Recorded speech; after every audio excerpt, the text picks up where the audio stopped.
Friends எல்லாருக்கும் வணக்கம். எல்லாம் எப்படி இருக்கீங்க? நான் ரொம்ப நல்லா இருக்கேன். இன்றைக்கி நம்ம சேனலில் மாதுளம்பழம் ஜூஸ் தான் பார்க்க போகிறோம். அதுக்கு நான் 3 மாதுளம்பழம் எடுத்து தோல் உரித்து வச்சுருக்கேன்.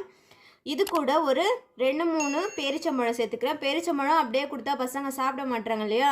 இந்த மாதிரி ஜூஸ் போடும்போது இது கூட சேர்த்து அடித்து கொடுத்துருவேன், சாப்பிட்ருவாங்க. இப்போது மாதுளம்பழத்துலேயே ஆல்ரெடி கொஞ்சம் ஸ்வீட்னஸ் இருக்கும், அதுக்கேற்ற மாதிரி சர்க்கரை கொஞ்சம் சேர்த்துக்கலாம். நான் ஒரு 3 ஸ்பூன் அளவுக்கு மட்டும் சேர்த்துக்கிறேன்.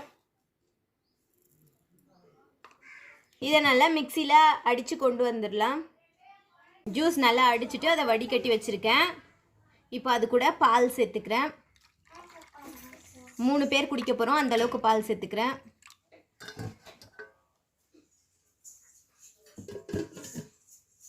சேர்த்துட்டு நல்லா கலந்து விட்டுக்கலாம். இப்போது சுகர் டேஸ்ட் பண்ணிக்கோங்க.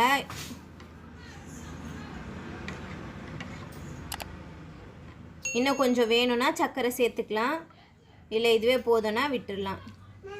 போதும், கரெக்டாக இருக்குது. இப்போ குடிச்சிடலாம்.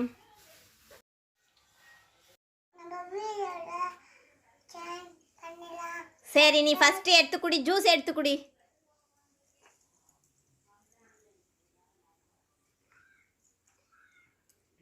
டேஸ்டா இருக்கு. பாப்பா, உனக்கு எப்படி இருக்கு?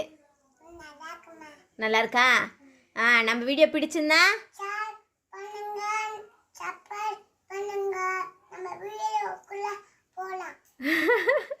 லைக் பண்ணுங்க, ஷேர் பண்ணுங்க, சப்ஸ்கிரைப் பண்ணுங்க.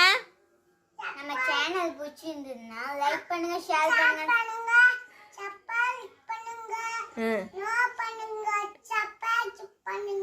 ஓகே. இவ்வளோ நேரம் நம்ம வீடியோ பார்த்ததுக்கு நம்ம சேனல் பிடிச்சிருந்ததுன்னா லைக் பண்ணுங்க, ஷேர் பண்ணுங்க, சப்ஸ்கிரைப் பண்ணுங்க. பாய் பாய். நம்ம வீடியோ இவ்வளோ நேரம் பார்த்ததுக்கு நன்றி. தேங்க்யூ. ஜூஸ் நல்லா இருந்ததா? குடிமா எடுத்து.